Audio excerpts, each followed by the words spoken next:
Suicide of a superpower, that's the focus of tonight's Angle. Oh, it was more of the new normal in Biden's America today. Israel bombs! USA pays! How many kids did you kill today? Israel bombs! Israel bombs! Free Palestine!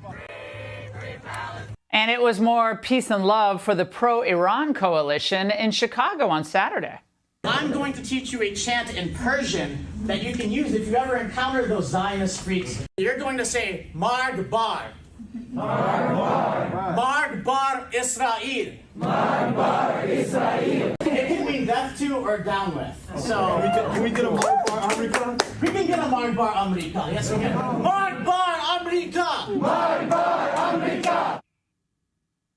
Death to Israel, death to America. Now, these are the voters, by the way, that Joe Biden was desperately trying to court over the weekend by telling Israel to bring down the temperature after the attempted drone attack on Sunday morning by Iran.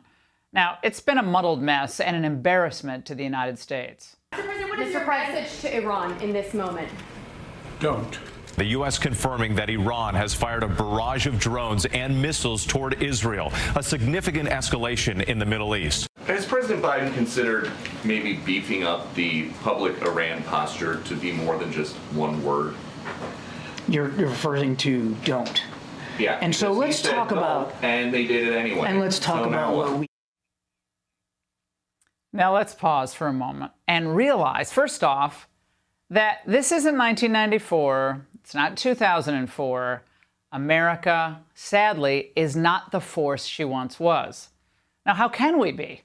We welcome people into our country who stand deeply opposed to our traditions, our Judeo-Christian beliefs, and who can blame them? Look, after all, remember what our top leaders say about America. America has a long history of systemic racism.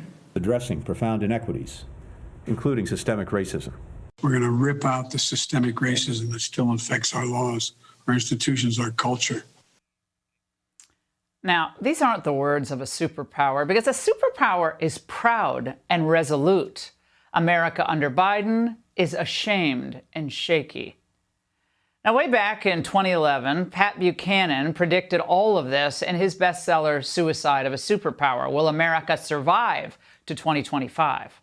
The West is disintegrating. It's the greatest civilization the world has ever produced, and I think it is dying. In 1905, Western empires controlled the entire world, with the addition of Japan and Asia, 6 or 7 countries, America included, controlled the entire world.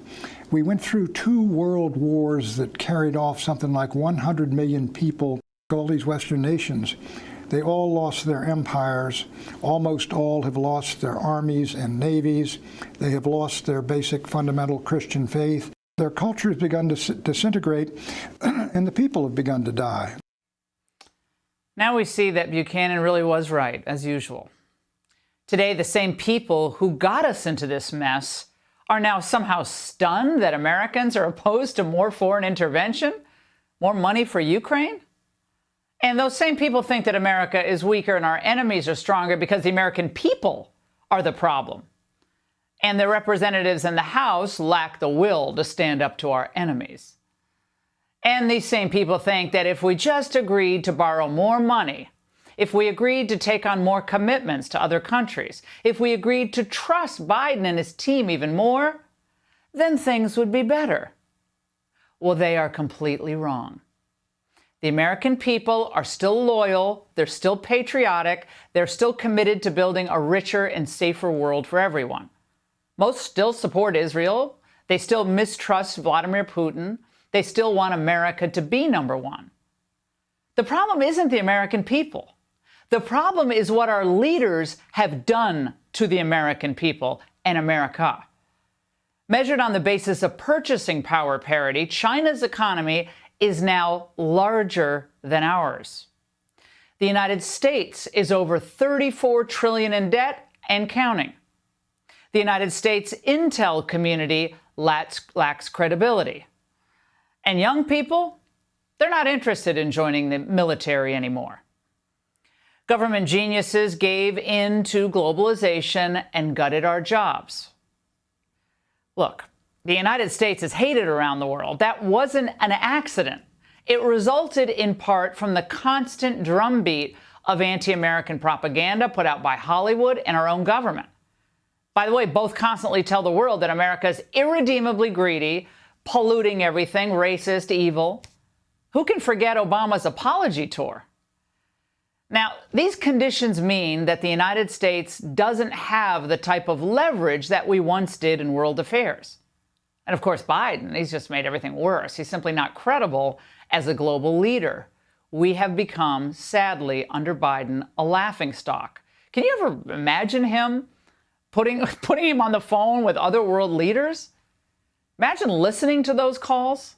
They know he's not serious, and therefore they think that we are not serious. After all, we elected him. It's not surprising that evil countries everywhere are on the march. And it's certainly not surprising that Washington seems helpless to stop them. But the answer here isn't to criticize House Republicans or write more op-eds calling on Americans to make sacrifices for Ukraine. Let me be clear. Americans will not support a government that they do not trust, and they're not willing to support throwing away resources on policies that are doomed to fail. That was true when we left Vietnam. It was true when we left Iraq and Afghanistan, and it's true now. Look at the chaos that has been sown around the world in Biden's first term. And then imagine how much worse it will be after 4 more years of Biden's decline. And that's the angle. Hey, Sean Hannity here. Hey, click here to subscribe to Fox News YouTube page and catch our hottest interviews and most compelling analysis. You will not get it anywhere else.